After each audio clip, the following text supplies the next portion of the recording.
Halo teman-teman semua, balik lagi bersama Story 3M, di mana kita kali ini akan menceritakan alur cerita dari manhwa yang berjudul Playding atau Cewek Psikopat. Sebelum masuk, alur cerita ini akan mengandung unsur kekerasan yang sadis yang mungkin akan mengganggu sebagian dari pendengar dan tidak pantas untuk ditiru. Baiklah, langsung saja kita masuk ke dalam alur ceritanya. Chapter dibuka dengan memperkenalkan seorang wanita dengan tatapan yang kosong, namun dia terlihat sangat sedih dan mengeluarkan air matanya. Tapi yang lebih menyeramkannya lagi adalah wanita itu sedang berada di pinggiran gedung tinggi, bahkan dia hampir saja melewati paras dari gedungnya. Apa yang sedang dilakukan oleh wanita itu, tentu saja kita semua paham dengan tatapan mata dan air matanya yang tidak terbendung tersebut. Sebelum dia melakukannya, wanita itu dengan keras meminta maaf pada ayahnya karena dirinya melakukan semua ini dan meninggalkannya seorang diri. Pada akhirnya, wanita itu hanya meninggalkan sepatunya di atas gedung dan mengakhiri hidupnya dengan melompat dari atas gedung. Tak lama dari insiden tersebut, para media memberitakan tentang kejahatan mengerikan yang dilakukan para pelaku pembulian hingga membuat seorang siswi SMP mengakhiri hidupnya. Para pelaku pembulian memasang tali gagang anjing pada leher korban dan memaksa mereka untuk memakan puntung rokok yang masih menyala. Tidak hanya itu, para pelaku juga membuat korban menutup mulutnya atas penindakan tersebut dengan mengancam mereka akan menyebarkan foto tanpa busana korban. Insiden tersebut membuat seluruh Korea menjadi gempar karena pembulian ini bukan lagi sekedar pembulian, tetapi lebih kepada penganiayaan. Kehebohan lainnya juga muncul saat publik mengetahui jika ayah korban yaitu Lee Myung-jeon adalah wakil presiden perusahaan Hyundai. Pada saat itu, Lee Myung-jeon melakukan konferensi pers atas apa yang terjadi pada anaknya dan sikap yang akan dirinya ambil kepada para pelaku pembulian itu. Para wartawan mungkin berpikir jika dia akan mengatakan bahwa dirinya akan membuat anak-anak itu membayar atas perbuatan mereka. Akan tetapi, hal yang mengejutkan adalah Lee Myung-jeon malah mengatakan dirinya akan memaafkan para penindas anaknya. Sebagai seorang ayah, dia mengatakan tentu saja dirinya merasa sangat sedih karena putrinya mengambil keputusan yang ekstrim tersebut. Namun karena para pelaku masih sangat muda, dirinya merasa sebagai orang dewasa dirinya harus menunjukkan belas kasihan pada mereka. Lee Myung-jeon juga mengatakan dirinya meminta kepada para hakim untuk membebaskan dan mengampuni anak-anak tersebut. Lee Myung-jeon ingin masalah ini tidak lagi diperluas seperti ini, karena itu saja yang bisa dirinya ucapkan kepada mereka. Para wartawan yang mendengarkan pernyataan tersebut tentunya langsung membazirinya dengan berbagai pertanyaan, karena tindakan para pembuli itu sudah bukan lagi dalam ranah manusia. Pertanyaan demi pertanyaan terus dilontarkan oleh para wartawan, tetapi Lee Myung-jeon tidak menjawab satupun pertanyaan mereka. Salah satu wartawan sampai menanyakan, apakah wakil presiden merasa pantas disebut sebagai seorang ayah dengan membiarkan kematian putrinya begitu saja. Para wartawan itu ingin agar Lee Myung-jeon mengadili mereka secara hukum, tetapi Lee Myung-jeon tampaknya tidak ingin berurusan dengan mereka. Pernyataan Lee Myung-jeon disiarkan secara langsung tentunya menjadi trending topik di seluruh Korea, bahkan mungkin beritanya juga telah sampai di negeri seberang. Banyak sekali netizen yang mengolok-ngolok Lee Myung-jeon karena bersikap lunak atas kematian anaknya, bahkan mereka berkomentar jika dia itu pasti bukanlah anak kandungnya. Setelah melakukan konferensi pers tersebut, Lee Myung-jeon berpikir jika orang-orang senang sekali berbicara seenaknya. Lee Myung-jeon sangat sakit hati mendengar mereka mengatakan jika dia bukanlah putri kandungnya atau putri yang tidak dianggap. Akan tetapi, mereka tidak bisa mengukur sesuatu yang tidak bisa mereka lihat hanya dengan melihat sesuatu dari sudut pandang mereka. Lee Myung-jeon yang tidak kuat menahan amarahnya berpikir jika mereka tidak tahu betapa besarnya kesedihan yang dirinya rasakan saat ini. Alasan kenapa dirinya meminta hakim untuk tidak menghukum mereka bukan karena dirinya memaafkan perbuatan mereka pada putrinya. Lee Myung-jeon sebenarnya tidak ingin mereka dihukum dengan menggunakan hukum peradilan anak yang lunak dan seperti memanjakan mereka. Lee Myung-jeon benar-benar menyesal karena sebagai seorang ayah, dirinya membiarkan anak kesayangannya dan satu-satunya yaitu Yena menghilang untuk selamanya. Lee Myung-jun merasa tahu alasan kenapa anaknya tidak memberitahunya, meskipun dirinya adalah wakil presiden perusahaan besar dan alasan kenapa dia menanggung semuanya sendirian. Lee Myung-jun merasa sangat menyesal mengetahui fakta bahwa anaknya selalu memikirkan perasaan orang lain ketimbang dirinya sendiri. Lee Myung-jun berpikir, kenapa dirinya tidak membesarkan Hyena menjadi anak yang sedikit lebih egois dan tidak terlalu memperdulikan sesuatu yang tidak ada hubungannya dengannya. Myung-jun bersumpah jika ayahnya yang bodoh ini akan berjanji satu hal pada putrinya, yaitu dirinya akan membalas perbuatan yang setimpal pada mereka hingga mereka menginginkan kematiannya sendiri. Tak lama, sekretaris baik mendatangi wakil presiden sambil mengatakan dirinya sudah membawa anak yang dia maksud. Lee Myung-jun mengatakan baguslah, kalau begitu apakah Garam sudah terbiasa dengan kehidupan di Korea Selatan? Meskipun wanita ini memiliki penampilan yang cukup menarik dengan rambutnya yang pendek, tetapi wanita ini sebenarnya adalah monster. Garam mengatakan berkat perlakuan ayah yang penuh dengan kasih sayang, dirinya bisa hidup dengan nyaman di Korea Selatan. Myung-jun mengatakan syukurlah kalau dia bisa beradaptasi dengan baik, tapi sekretaris baik masih merasa ngeri dengan wanita yang satu ini. Myung-jun mengatakan karena dia sudah beradaptasi dengan baik, sekarang waktunya bagi Garam untuk berangkat ke sekolah.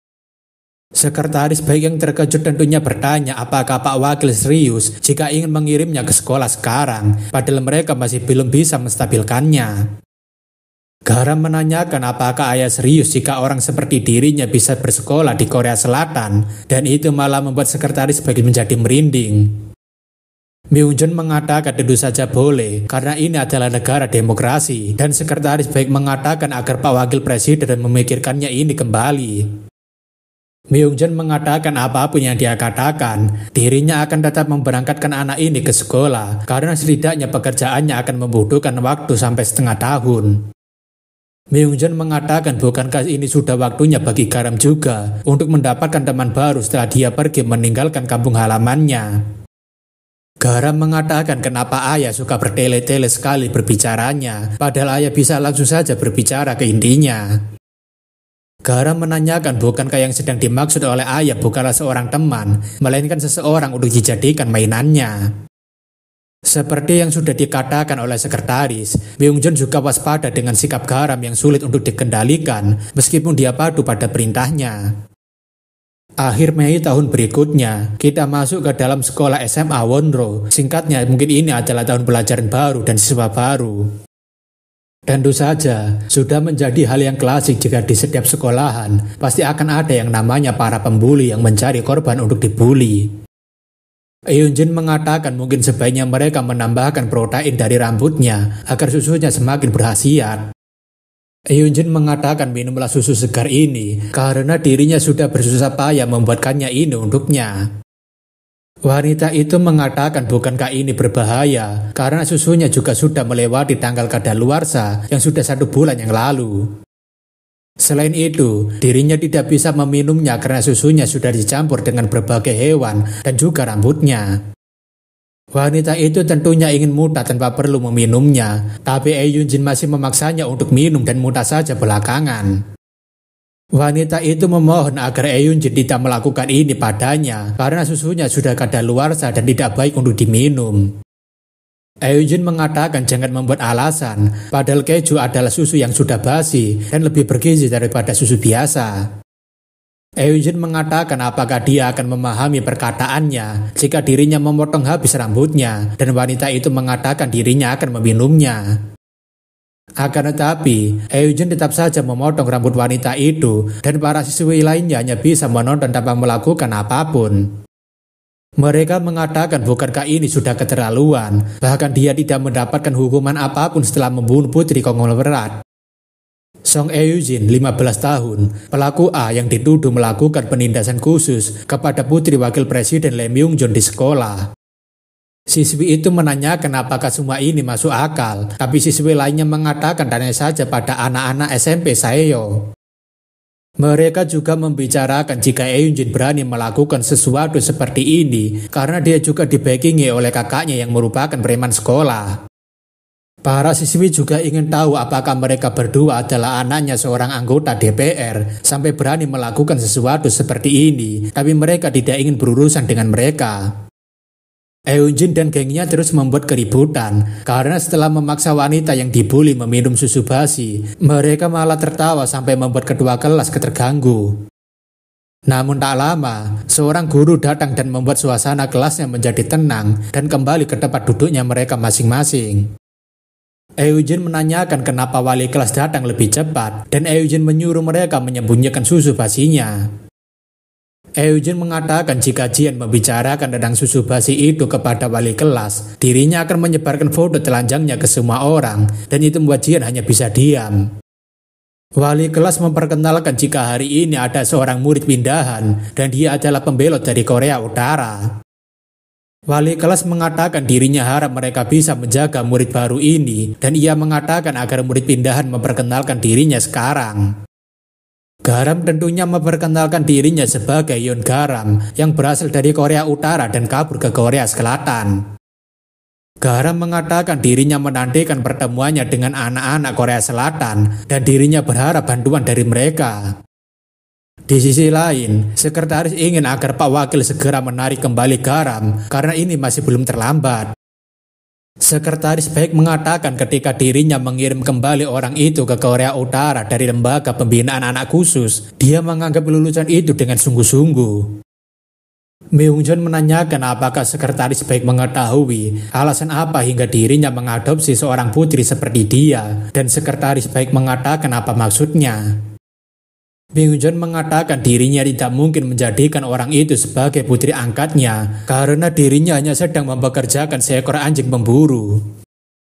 Yeon Garam, dia membelot dari Korea Utara seorang diri ketika berusia 13 tahun pada tahun 2018 dan ditemukan oleh seorang petugas patroli di muara Sungai Han.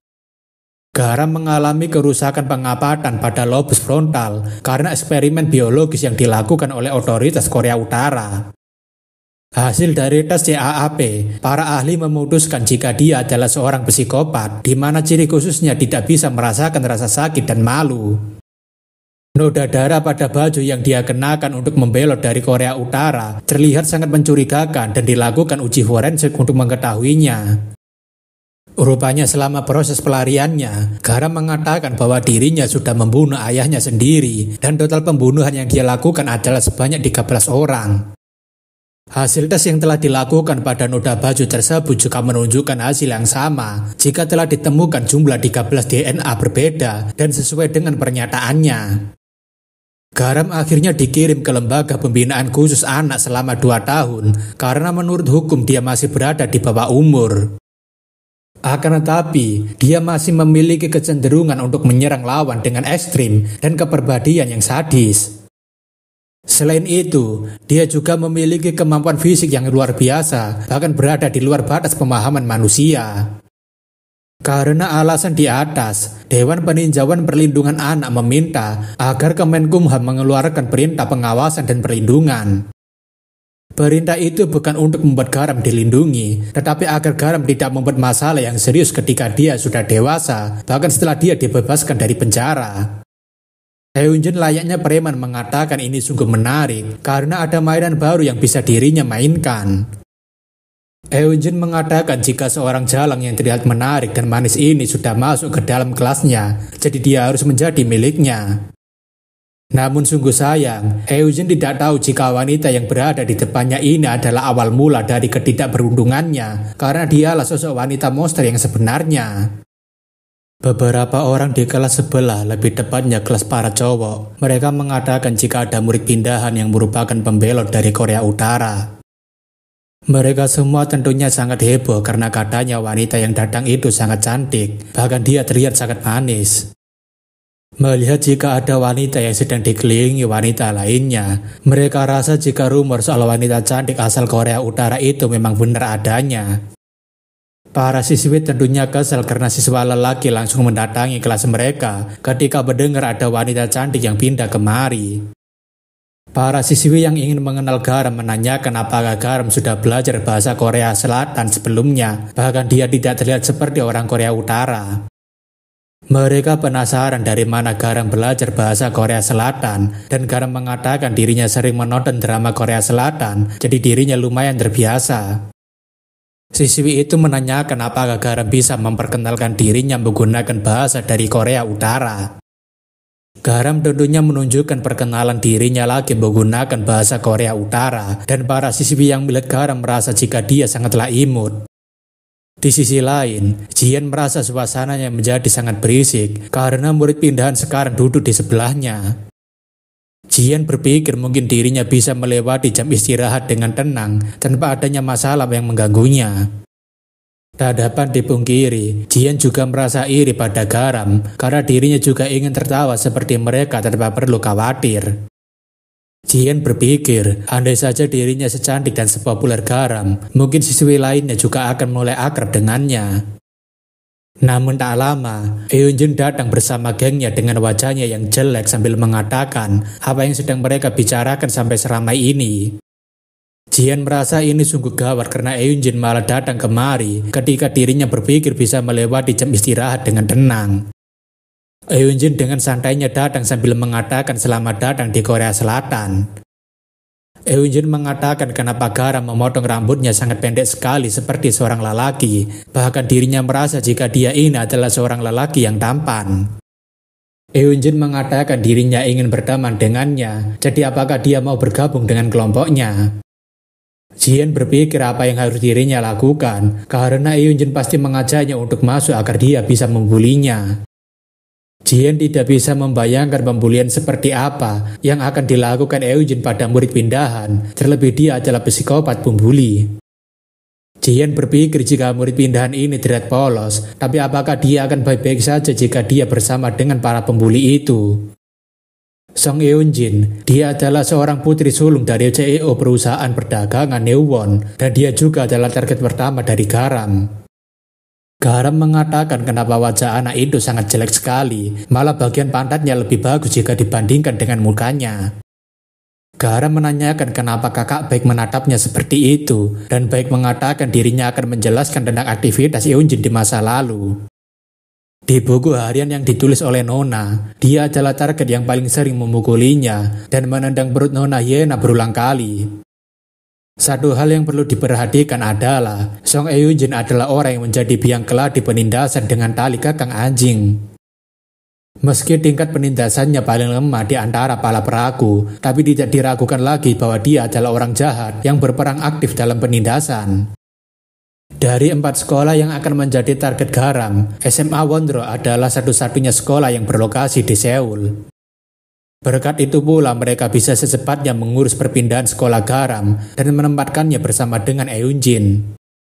Baik mengatakan Eunjin adalah seseorang yang memiliki keingintahuan tinggi, jadi dia pasti akan mendekati Garam, dan Garam mengatakan dirinya sudah paham itu. Garam mengatakan bukankah inti dari pembicaraan ini adalah agar dirinya membuat coretan-coretan di tubuh anak itu dengan darah dan memar. Myungjun mengatakan itu salah karena dia harus melakukan sesuatu yang lebih penting dulu sebelum melakukan itu. Myungjun mengatakan jika Eunjin mencoba mendekatinya, maka yang harus Garam lakukan adalah menerimanya. Garam tentunya mengatakan baiklah kalau begitu, mereka akan berteman mulai dari sekarang dan dirinya akan bergabung dengannya. Eunjin mengatakan itu bagus sekali karena dirinya senang jika Garam mau bergabung dengannya dan membuat kelompoknya menjadi genap. Eunjin mengatakan ini adalah keputusan yang bagus, tapi Garam tampaknya tidak bisa menyembunyikan wajahnya yang tidak senang. Rambut oranye mengatakan kenapa Eunjin bersikap imut segala, dan Eunjin mengatakan dirinya begitu senang karena dirinya sangat menyukai Garam. Eunjin kemudian menanyakan apakah Garam sudah berkenalan dengan Jian yang berada di bangku yang sama dengannya. Eunjin mengatakan sepertinya Jian hanya bertukar salam dengan Garam, jadi sepertinya dirinya harus memberikannya pelajaran. Eunjin mengatakan bukankah lebih baik jika mereka melakukan permainan menyenangkan untuk bisa mengenal satu sama lain. Tanpa banyak babi ibu, geng Eunjin langsung membakar Jian menggunakan plastik dan membuatnya kesulitan untuk bernafas. Garam menanyakan apa yang sedang mereka lakukan, dan Eunjin mengatakan mereka sedang melakukan pekerjaan sukarela untuk teman mereka yang menyandang disabilitas. Eunjin mengatakan jika Jian hampir saja tidak bisa melihat dengan satu matanya, jadi dia kesulitan untuk mengukur jarak. Eunjin mengatakan jika orang itu menabrak mejanya dan membuatnya menjatuhkan ponselnya yang mahal ini sekaligus. Meskipun ponselnya tidak mengalami kerusakan, tapi Eunjin rasa lebih baik mereka mencegah hal tersebut agar tidak terulang kembali. Eunjin mengatakan jika Jian hanya perlu berjalan menuju bangku guru tanpa mengenai satupun meja para murid, jadi peraturannya sangat mudah. Namun, jika Jian sampai menabrak ataupun menyenggol salah satu meja, maka dia akan mendapatkan pukulan darinya. Eunjin kemudian mendorong Jian dengan cukup keras, dan terlihat jika Jian tidak bisa melihat apapun karena kepalanya ditutupi plastik. Para siswi lainnya tentunya hanya bisa melihat Jian yang sedang dibully, karena mereka tidak berani melawannya. Namun karena Jian menyentuh salah satu meja, Eunjin langsung menendang Jian dengan sangat keras. Tendangan Eunjin sudah terlalu berlebihan, karena membuat Jian sampai harus menabrak meja lainnya karena terjatuh. Namun belum cukup dengan itu, Eunjin dengan barbarnya menendang kepala Jian dengan sangat keras, selagi dia tidak bisa melihat apapun. Jian tentunya hanya bisa menangis kesakitan, tapi para pembuli itu tentunya senang dan malah merekam tangisan Jian sebagai hiburan. Para siswa lainnya hanya bisa gemetaran ketakutan karena Eunjin terlalu parah membuli seseorang. Bahkan, ketua kelas mereka juga tampaknya mulai merasa kesal karena mereka ini terlalu berisik. Eunjin kemudian memanggil Garam agar dia juga ikutan bersamanya untuk membuli orang ini karena dia tidak menjalankan tugasnya dengan benar. Kedua kelas kemudian mengatakan jika mereka sudah keterlaluan, tapi siswi lainnya mencoba untuk menghentikan kedua kelas agar dia tidak ikutan terlibat. Kedua kelas mengatakan agar mereka segera berhenti, tapi malah Garam yang datang untuk menghentikan Eunjin melakukan kekerasan pada Jian. Garam mengatakan bahkan anak kecil usia 5 tahun saja tahu jika mereka tidak boleh bertindak berlebihan pada temannya, tapi apa yang dilakukan oleh mereka tidak bisa disebut sebagai perbuatan manusia. Garam menyuruh agar Eunjin segera melepaskan tangannya dari Jian dan dirinya ingin agar Eunjin segera meminta maaf pada dia. Semua orang yang berada di dalam kelas tentunya hanya bisa terdiam melongo karena murid pindahan itu berani menyuruh Eunjin untuk meminta maaf. Eunjin yang kesal mengatakan, apa maksudnya barusan itu? Apakah dia menyuruhnya untuk meminta maaf pada pecundang ini? Eunjin yang kesal kemudian melemparkan Jian ke tembok sambil mengatakan, sepertinya mata-mata dari Korea Utara ini perlu dikasih pelajaran. Eunjin mengatakan apakah Jalang dari Korea Utara ini tidak mengerti siapa dirinya, atau mungkin dia tidak pernah merasakan apa itu pembulian. Eunjin mengatakan kalau dirinya sudah memperjelas jika dirinya adalah orang yang berkuasa di sini, dia harus memilih antara menjadi kelompoknya atau hancur di tangannya. Eunjin mengatakan apakah dia mau berkelahi dengannya, tapi Garam mengatakan kalau terus seperti ini, dirinya akan memanggil Bu Guru. Eunjin sambil tertawa mengatakan itu sangat lucu, karena dia berpikir jika para guru di sini akan baik padanya, hanya karena dia adalah seorang pembelot. Eunjin mengatakan bagaimana kalau dia merasakannya sendiri, bagaimana rasanya dibuli oleh seseorang dari Korea Selatan. Seketika itu, Eunjin melancarkan tendangannya ke arah perut Garam dengan sangat keras hingga membuat Garam cukup terkejut. Namun sebenarnya dalam pikiran Garam, dia diperingatkan oleh ayahnya untuk tidak pernah memukul seseorang terlebih dulu. Garam menanyakan kenapa dirinya tidak boleh memukul duluan, karena mau bagaimanapun, dirinya bisa membunuh mereka sekaligus.